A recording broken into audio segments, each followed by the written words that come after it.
അസ്സലാമു അലൈക്കും. ബിസ്മില്ല. Financially independent ആവാതെയോ വിദ്യാഭ്യാസ യോഗ്യതയില്ലാതെയോ പെൺകുട്ടികൾ വിവാഹത്തിന് തയ്യാറാകുമ്പോൾ കഴിവില്ലാത്തവളോ ബഹുമാനിക്കപ്പെടാൻ അർഹമല്ലാത്തവളോ ആയി അവളെ മുദ്ര കുത്തുന്നത് കാണുമ്പോഴും അതോടൊപ്പം മനോഹരമായ കുടുംബ സംവിധാനമുള്ള മുസ്ലിങ്ങൾക്കിടയിൽ പോലും വിവാഹാനന്തരം വേട്ടയാടപ്പെടുന്ന ബന്ധുക്കളോ സുഹൃത്തുക്കളോ ആയ സ്ത്രീകളെ കാണുമ്പോഴും വിവാഹത്തിന് പെൺകുട്ടികൾ മടിക്കുമ്പോൾ തെറ്റുകാർ പെൺകുട്ടികളും ഫെമിനിസവും മാത്രമല്ലല്ലോ, നമ്മുടെ സമൂഹം കൂടെയല്ലേ? ആ ഒരു സാഹചര്യത്തിൽ പെൺകുട്ടികളുടെയും ഫെമിനിസത്തിൻ്റെയും മാത്രം തലയിലിടുന്നതിന് പകരം മുതിർന്നവർക്കും പുരുഷന്മാർക്കും ബോധവൽക്കരണം നൽകേണ്ടതില്ലേ?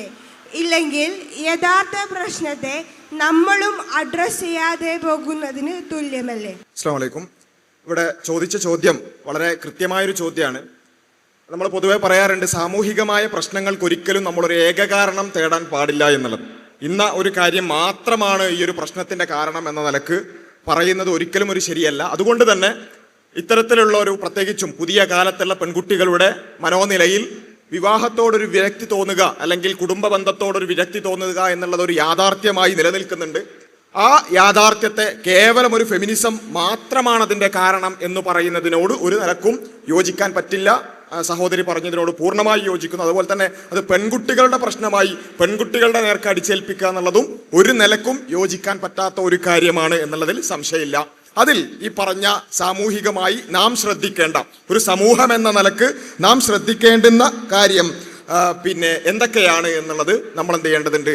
ബോധവൽക്കരണം നടത്തേണ്ടതുണ്ട്. പ്രത്യേകിച്ചും എന്തുകൊണ്ടാണ് പെൺകുട്ടികൾക്ക് ഇത്തരത്തിലുള്ള വിവാഹത്തോട് വിരക്തി തോന്നുന്നത് എന്നുള്ളതിൻ്റെ ഒരു ഫാക്ടർ ആയിക്കൊണ്ട് അവർ കാണുന്ന ശിഥിലീകരിക്കപ്പെട്ട കുടുംബങ്ങളും അതുപോലെ തന്നെ വൈവാഹിക ബന്ധത്തിലേക്ക് കടന്നതിന് ശേഷം പല ആളുകളുടെ ഭാഗത്തുനിന്നും വന്നുകൊണ്ടിരിക്കുന്ന അനുഭവങ്ങളൊക്കെ അതിൻ്റെ കാരണമാകുന്നുണ്ട്.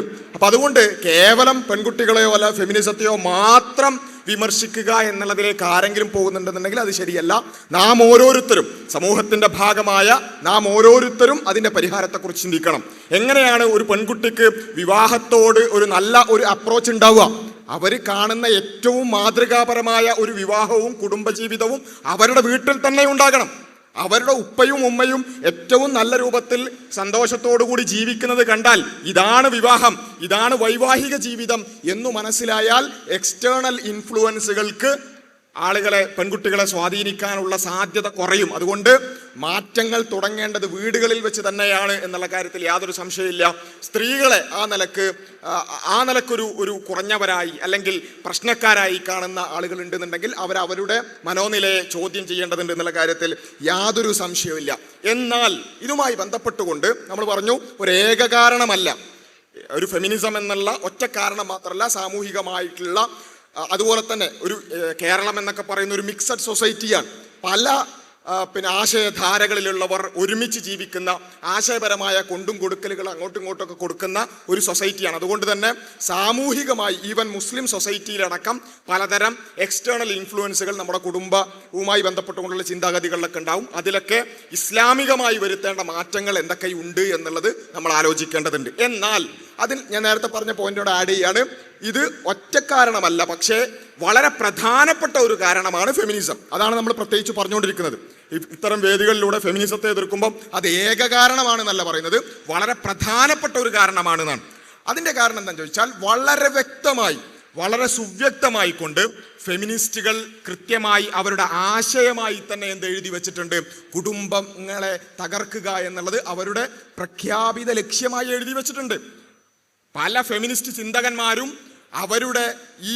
അവർ പറയുന്നൊരു ആശയമുണ്ടല്ലോ, സ്ത്രീകൾ വിമോചിപ്പിക്കപ്പെടാൻ, അതുപോലെ തന്നെ സ്ത്രീകൾ ഇൻഡിപെൻഡൻ്റ് ആകാൻ എന്നൊക്കെ പറഞ്ഞുകൊണ്ട് അവരുടേതായ ആദർശം വിശദീകരിച്ചുകൊണ്ട് അവർ പറയുന്ന ഏറ്റവും പ്രധാനപ്പെട്ട ഒരു കാരണം, സ്ത്രീ ഈ പറഞ്ഞ ഫെമിനിസ്റ്റുകളുടെ ചിന്താഗതിയിൽ അടിച്ചമർത്തപ്പെടാനുള്ള കാരണം എന്താണ്? അവൾ വിവാഹത്തിലൂടെ കുടുംബ ബന്ധത്തിലേക്ക് കടക്കുന്നതാണ്. അതുകൊണ്ട് നമ്മൾ സ്ത്രീയെ വിമോചിപ്പിക്കാൻ എന്ത് ചെയ്യണം? കുടുംബത്തെ തകർക്കണം. ഇത് ഫെമിനിസ്റ്റ് ചിന്തകന്മാർ എഴുതി വെക്കുകയും അത് പ്രചരിപ്പിക്കുകയും ഏതുവരെ എന്ന് ചോദിച്ചാൽ അത്തരം പ്രചാരങ്ങൾ എവിടെ എത്തി നമ്മൾ മനസ്സിലാക്കണം. ഇപ്പം നമ്മുടെ നാട്ടിലേക്കൊക്കെ ഈ ഫെമിനിസത്തിന്റെ ഇൻഫ്ലുവൻസുകൾ വന്നുകൊണ്ടേയിരിക്കുന്നേ ഉള്ളൂ അല്ലേ? സിനിമകളിലൂടെ, റീലുകളിലൂടെ നമ്മുടെ പെൺകുട്ടികളെ അത് ബാധിച്ചു കൊണ്ടിരിക്കുകയാണ്. അതിൻ്റെ തുടക്കമാണ് ഇവിടെ. പക്ഷേ നമ്മൾ മനസ്സിലാക്കേണ്ടത് 1950കളിലും 60കളിലുമൊക്കെ യൂറോപ്യൻ, അമേരിക്കൻ രാജ്യങ്ങളിൽ ഇത് വളരെ പ്രബലമായിരുന്നു. എന്നിട്ട് ഈ ഫെമിനിസത്തിൻ്റെയും ലിബറലിസത്തിൻ്റെയും സ്വാധീനത്തിൻ്റെ ഫലമായിക്കൊണ്ട് 1960ൻ്റെയും 70ൻ്റെയും ഇടയിലുള്ള കാലഘട്ടത്തെ നമ്മൾ വിശേഷിപ്പിക്കുന്ന തന്നെ സെക്ഷൽ റവല്യൂഷൻ എന്നാണ്. സെക്ഷൽ റവല്യൂഷൻ, ലൈംഗിക വിപ്ലവം. ആ രൂപത്തിൽ ഒരു സെക്ഷൽ റവല്യൂഷൻ ഉണ്ടാക്കിയതിൻ്റെ പിന്നിലുള്ള പ്രധാനപ്പെട്ട കാരണം ഒന്ന് ലിബറലിസവും ഫെമിനിസവുമാണ്. എന്നിട്ട് ആ സെക്ഷൽ റവല്യൂഷനിലൂടെ എന്താണ് ഫെമിനിസ്റ്റുകൾ മുന്നോട്ട് വെച്ച ഒരു കാര്യം? നിങ്ങൾ കുടുംബത്തിലേക്ക് പോകേണ്ടതില്ല, വിവാഹത്തിലേക്ക് പോകേണ്ടതില്ല. ആ കമ്മിറ്റ്മെന്റ്, വിവാഹം എന്ന് പറയുന്ന കമ്മിറ്റ്മെന്റ് നിങ്ങളെ അടിച്ചമർത്തും, ചങ്ങലക്കിടും എന്നാണ്. എന്നിട്ട് അതിന് പകരമായിക്കൊണ്ട് അവർ മുന്നോട്ട് വെച്ച ആശയമായിരുന്നു ലിവിങ് ടുഗദർ എന്ന് പറയുന്നത്. നിങ്ങൾ എന്ത് ചെയ്യരുത്? വിവാഹം കഴിക്കരുത്, വിവാഹം കഴിക്കുന്നതോടുകൂടി തീർന്നു. അതിന് പകരം നിങ്ങൾ എന്ത് ചെയ്യണം? ലിവിങ് ടുഗദറിലേക്ക് പോകണം. അങ്ങനെ ഒരുപാട് ആളുകൾ, ഒരുപാട് സ്ത്രീകളും പുരുഷന്മാരും ലിവിങ് ടുഗദർ ബന്ധങ്ങളിലേക്ക് പോയി. പക്ഷേ പിന്നെ നമ്മൾ എന്താ കണ്ടത്? ശരിയാണ്, നമ്മൾ വിചാരിക്കുന്നത് വെച്ചാൽ ഗാർഹിക പീഡനമുണ്ട്, അതുപോലെ തന്നെ നേരത്തെ പറഞ്ഞതുപോലെയുള്ള സാമൂഹികമായ പ്രശ്നങ്ങളുണ്ട്, അതുകൊണ്ട് വിവാഹം വേണ്ട. എന്നിട്ട് എന്ത് ചെയ്തു? Living together. രണ്ടാളുകൾക്ക് ഇഷ്ടമാണെങ്കിൽ അവർ ഒരുമിച്ച് ജീവിക്കുക എന്ന ലിവിങ് ടുഗദറിലേക്ക് പോയി. സ്വാഭാവികമായും ഫെമിനിസം പറഞ്ഞ പരിഹാരമാണ് യഥാർത്ഥ പരിഹാരമെങ്കിൽ സംഭവിക്കേണ്ടത് എന്താ? അത്തരം യൂറോപ്യൻ, അമേരിക്കൻ സൊസൈറ്റിയിൽ എന്ത് വേണം? സ്ത്രീകൾക്ക്, അങ്ങനെ ലിവിങ് ടുഗദറിലേക്ക് പോയ സ്ത്രീകൾ കൂടുതൽ സന്തോഷവാന്മാരാകണം, അവർ വിമോചിപ്പിക്കപ്പെടണം, അവരെന്ത് ചെയ്യണം? ആ ശക്തരായിക്കൊണ്ട് മുന്നോട്ട് പോകണം. പക്ഷെ സംഭവിച്ചത് എന്താ? നമുക്ക് കണക്കുകൾ പരിശോധിച്ചാൽ, സർവേകൾ പരിശോധിച്ച് നോക്കിയാൽ, അതുമായി ബന്ധപ്പെട്ടുകൊണ്ടുള്ള കമ്പാരിറ്റീവ് സ്റ്റഡീസ് ഇപ്പോൾ പോലും അവൈലബിൾ ആണ്. നമ്മളൊക്കെ പലതവണ വിശദീകരിച്ച കാര്യമാണ്. വിസ്ഡം ഡയലോഗ് TV-യിലൊക്കെ അതിൻ്റെ ഒരുപാട് വീഡിയോകൾ നിങ്ങൾക്ക് അവൈലബിൾ ആണ്. കൂടുതൽ അത് റെഫർ ചെയ്യണമെന്ന് പ്രത്യേകം ഓർമ്മിപ്പിക്കുകയാണ്. അതിൽ നമുക്ക് കാണാൻ സാധിക്കുന്നത് എന്താണെന്ന് ചോദിച്ചാൽ, ഇങ്ങനെ ലിവിങ് ടുഗദർ ബന്ധങ്ങളിലേക്ക് പോയ സ്ത്രീകൾ അവർ കൂടുതൽ ഡിപ്രസ്ഡ് ആണ്. വിവാഹത്തിലുള്ള സ്ത്രീകളെക്കാൾ കൂടുതൽ ഡിപ്രസ്ഡ് ആണ്. അതുപോലെ തന്നെ അവർ കൂടുതൽ ഫിസിക്കൽ അബ്യൂസുകൾ നേരിടുന്നു. വിവാഹമൊക്കെ വേണ്ടെന്ന് പറയാനുള്ള പ്രധാന കാരണം എന്തായിരുന്നു? ഗാർഹിക പീഡനമുണ്ട്. പക്ഷേ കൂടുതൽ പീഡനം എവിടെയാണ്? ശാരീരിക പീഡനം എവിടെയാണ്? ഈ ഫെമിനിസ്റ്റുകൾ പറഞ്ഞ പരിഹാരത്തിലാണ് എന്നാണ്. അതേപോലെ തന്നെ അവരിലൂടെ ഉണ്ടാകുന്ന മക്കൾ, അവർ ആൻറ്റി സോഷ്യൽ ആകുന്നു, അവർക്ക് ഇമോഷണൽ ഇൻ്റലിജൻസ് കുറയുന്നു. ഇങ്ങനെയുള്ള ഒരുപാട് പഠനങ്ങൾ നമുക്ക് ഇന്ന് അവൈലബിൾ ആണ്. അപ്പം അവിടെയാണ് നമ്മൾ പറയുന്നത്, ശരിയാണ്, സാമൂഹികമായി പലതരം പ്രശ്നങ്ങളുണ്ട്, സ്ത്രീകളെ ബാധിക്കുന്ന പലതരം പ്രശ്നമുണ്ട്, പുരുഷന്മാരെ ബാധിക്കുന്നതുണ്ട് അല്ലേ? പുരുഷന്മാർക്ക് ഓവർ ബേർഡൻ കൊടുക്കുക, അതുപോലെ തന്നെ അങ്ങനെയുള്ള ഒരുപാട് കാര്യങ്ങൾ നമ്മൾ കാണുന്നുണ്ട്. പുരുഷന്മാരുടെ മാനസികാരോഗ്യത്തെക്കുറിച്ചുള്ള കുറേ പഠനങ്ങൾ ഇപ്പോൾ വന്നിട്ടുണ്ട്. ഏറ്റവും കൂടുതൽ ആത്മഹത്യ ചെയ്യുന്നത് ആരാ? പുരുഷന്മാരാണ്. എന്തുകൊണ്ടാണ്? നമ്മുടെ സാമൂഹിക ഘടനയിൽ പുരുഷന്മാരെ ആ രൂപത്തിൽ ട്രീറ്റ് ചെയ്യുന്നിടത്ത് കുറച്ച് പ്രശ്നമുള്ളത് കൊണ്ടാണ്. അതുകൊണ്ട് പുരുഷന്മാരെ ട്രീറ്റ് ചെയ്യുന്നിടത്ത് നമ്മൾ എന്ത് ചെയ്യണം? യഥാർത്ഥ പരിഹാരത്തിലേക്ക്, അതായത് ഇസ്ലാമിലേക്ക് മടങ്ങണം. സ്ത്രീകൾക്ക് പ്രശ്നമില്ലേ? സ്ത്രീകൾക്ക് പ്രശ്നമുണ്ട്. സ്ത്രീകളുടെ മാനസികാരോഗ്യത്തെയും അവരുടെ സാമൂഹിക ജീവിതത്തെയും ബാധിക്കുന്ന പ്രശ്നങ്ങളുണ്ട്, യാഥാർത്ഥ്യമാണ്. അതിനും നമ്മൾ എന്താ ചെയ്യേണ്ടത്? യഥാർത്ഥ പരിഹാരത്തിലേക്ക്, അഥവാ ദൈവിക ദർശനത്തിലേക്ക് തിരിച്ചു പോകണം. ഇതാണ് അതിൻ്റെ പരിഹാരം. അതല്ലാതെ ഫെമിനിസം ഉണ്ടാക്കിയ പരിഹാരങ്ങളിലേക്ക് പോയാൽ എന്താ സംഭവിക്കുക എന്ന് പറയണമെങ്കിൽ യൂറോപ്പിലേക്ക് നോക്കിയാൽ മതി.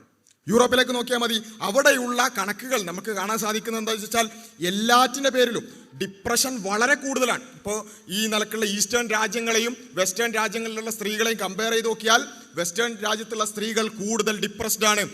ഏതുവരെ ചോദിച്ചാൽ ബോഡി ഇമേജ് ഡിസാറ്റിസ്ഫാക്ഷൻ എന്ന് പറഞ്ഞുകൊണ്ടുള്ള ഒരു ഫിനോമിനൻ വെസ്റ്റേൺ വിമൻ്റെ ഇടയിൽ കാണുന്നു എന്നാണ്. അതായത് സ്വന്തം ശരീരത്തോട് ഒരു ഡിസാറ്റിസ്ഫാക്ഷൻ. ഏത്? കുറച്ചും കൂടിയൊക്കെ നമ്മളെക്കാളൊക്കെ തൊലി നിറം കുറച്ചും കൂടി വെളുപ്പായിട്ടുള്ള, നമ്മളുടെ ഒരു പൊതുവായ ധാരണയിലുള്ള സൗന്ദര്യ സങ്കല്പത്തിൽ കുറച്ച് മുകളിൽ നിൽക്കുന്ന വെസ്റ്റേൺ സ്ത്രീകൾക്ക് സ്വന്തം ശരീരത്തെക്കുറിച്ച് അപകർഷത ഉണ്ടാകുന്നു. എന്തേ കാരണം? ശരീരത്തെ എക്സ്പോസ് ചെയ്യുക, അതിലൂടെ ആ ശരീരത്തിൻ്റെ വടിവിനനുസരിച്ചാണ് എൻ്റെ വാല്യൂ എന്ന രൂപത്തിലുള്ള ഒരു ക്യാപിറ്റലിസ്റ്റിക് ലിബറലിസ്റ്റിക് സൊസൈറ്റിയായി മാറിയതിൻ്റെ പ്രശ്നമാണ് അവിടെ നമ്മൾ കാണുന്നത്. അതുകൊണ്ട് നമ്മൾ ചുരുക്കി പറയാന്ന് വെച്ചാൽ, ശരിയാണ്, സ്ത്രീകൾക്ക് പ്രശ്നങ്ങളുണ്ട്, പുരുഷന്മാർക്ക് പ്രശ്നമുണ്ട്. ആ പ്രശ്ന പരിഹാരത്തിന് വേണ്ടി മനുഷ്യനിർമ്മിതമായ ഫെമിനിസത്തിലേക്കോ ലിബറലിസത്തിലേക്കോ നമ്മൾ പോയാൽ അവിടെ കാണാൻ പറ്റുന്നത് കൂടുതൽ പ്രശ്നങ്ങളിലേക്ക് അത് നയിക്കുകയാണ് ചെയ്യുക എന്നുള്ളതാണ്. അവിടെയാണ് യഥാർത്ഥ പരിഹാരത്തിലേക്ക് തിരിച്ചു വരിക. വിവാഹം എന്നുള്ളത് കൃത്യമായ ഖുർആൻ പറഞ്ഞതുപോലെ മീഥാഖൻ അലീദ, വളരെ ശക്തമായ ഒരു കരാറാണ്. ആ കരാറിൽപ്പെട്ടതാണ് സ്ത്രീയെ സംരക്ഷിച്ചു കൊള്ളാമെന്ന് പുരുഷൻ ഏറ്റെടുക്കുകയാണ്. അവിടെ അതോടുകൂടി പുരുഷന്റെ മേൽ കുറെ ബാധ്യത വരികയാണ്, സ്ത്രീകളുടെ മേൽ കുറെ ബാധ്യത വരികയാണ്. ഹുന്ന ലിബാസുല്ലക്കും വഅൻതും ലിബാസുല്ലഹുന്ന, പരസ്പരം വസ്ത്രം പോലെയാണ് സ്ത്രീയും പുരുഷനും വർത്തിക്കേണ്ടത് എന്നുള്ളതാണ് നമുക്ക് ഇസ്ലാമിക അധ്യാപനത്തിൽ കാണാൻ സാധിക്കുക. സ്ത്രീയുടെ കുറവ് പുരുഷൻ നികത്തുന്ന, പുരുഷന്റെ കുറവ് സ്ത്രീ നികത്തുന്ന രൂപത്തിലുള്ള ഒരു പാരസ്പര്യമാണ് ഇസ്ലാമിക സംവിധാനത്തിൽ നമുക്ക് കാണാൻ സാധിക്കുക. ആ സംവിധാനത്തിലേക്ക് തിരിച്ചു പോയാൽ ഫിനാൻഷ്യൽ ആയിട്ടുള്ള ബേർഡൻ സ്ത്രീകളിലേക്ക് വരില്ല. ഇപ്പോൾ പൊതുവെ ഇവിടെ സൂചിപ്പിച്ചത് കൊണ്ട് ആ ഒരു ടേം കൂടി പറഞ്ഞു പോവാണ്, ഫിനാൻഷ്യൽ ഇൻഡിപെൻഡൻസ്. പല ആളുകളെയും പ്രത്യേകിച്ച് പെൺകുട്ടികളെ വല്ലാതെ സ്വാധീനിക്കുന്ന ഒരു കാര്യമാണ്. എന്താ ഈ ഫിനാൻഷ്യൽ ഇൻഡിപെൻഡൻസ് എന്ന് പറഞ്ഞാൽ? പൂർണ്ണമായൊരു ഫിനാൻഷ്യൽ ഇൻഡിപെൻഡൻസ്. ഇന്നത്തെ നമ്മുടെ ഒരു കറന്റ് സിനാറിയോ വെച്ചിട്ട് ആലോചിച്ച് നോക്കുക, പുരുഷന്മാർക്ക് പോലും എപ്പോഴാണ് ഒരു പൂർണ്ണമായൊരു ഫിനാൻഷ്യൽ ഇൻഡിപെൻഡൻസ് ഉണ്ടാവുക? എന്ന് വെച്ചാൽ ഒരിക്കലും നേടാൻ പറ്റാത്ത അല്ലെങ്കിൽ ആ നിലക്ക് അപ്രാപ്യമായിട്ടുള്ള കുറേ ഗോൾസ് അങ്ങ് സെറ്റ് ചെയ്യാം. എന്നിട്ട് സ്ത്രീകളോട് പറയാം, അതാണ് ലക്ഷ്യം, അതിലേക്ക് പോകണം, അതിലേക്ക് നീ പോകണം, എന്നിട്ട് എന്ത് ചെയ്യണം? പുരുഷന്മാരുടെ കൂടെ നീ എത്തണം, അതാണ് നിന്റെ ജീവിതത്തിന്റെ വിജയം എന്ന് പറഞ്ഞു വെക്കുകയാണ്. യഥാർത്ഥത്തിൽ ഇത്തരത്തിലുള്ള ഫിനാൻഷ്യൽ ഇൻഡിപെൻഡൻസ് നേടിയാൽ ഇതാ സ്ത്രീകൾ എല്ലാ നിലക്കും ഓക്കെ ആവും എന്നൊക്കെ പറയുന്നത് നമ്മൾ മനസ്സിലാക്കേണ്ട ഒരു കുറച്ച് പോയിന്റുകൾ പറഞ്ഞു പോവുകയാണ്. ഒരു പുസ്തകത്തിന്റെ പേര് ഞാനിവിടെ പരിചയപ്പെടുത്തുകയാണ്. 2 ഇൻകം ട്രാപ്പ് എന്നാണ് ആ പുസ്തകത്തിന്റെ പേര്. 2 ഇൻകം ട്രാപ്പ് എന്ന് വെച്ചാൽ ഭാര്യയും ഭർത്താവും രണ്ടാളുകളും ജോലിക്ക് പോയി അവർ ഒരുപോലെ കുടുംബത്തിന് ഫിനാൻഷ്യലി കോൺട്രിബ്യൂട്ട് ചെയ്യുന്ന പിന്നെ ഫാമിലികൾ, കുടുംബങ്ങൾ, അവർ കൂടുതലായി ഫാമിലികൾ കൂടുതലായി തകർച്ചയിലേക്ക് പോകുന്നു എന്നതുമായി ബന്ധപ്പെട്ടുകൊണ്ട് ഏതെങ്കിലും മദ്രസയിൽ എഴുതിയ പുസ്തകമല്ല, വെസ്റ്റേൺ ലോകത്ത് നിന്ന് അങ്ങനെയുള്ള പുസ്തകങ്ങൾ പോലും വരാൻ തുടങ്ങി. എന്തേ കാരണം?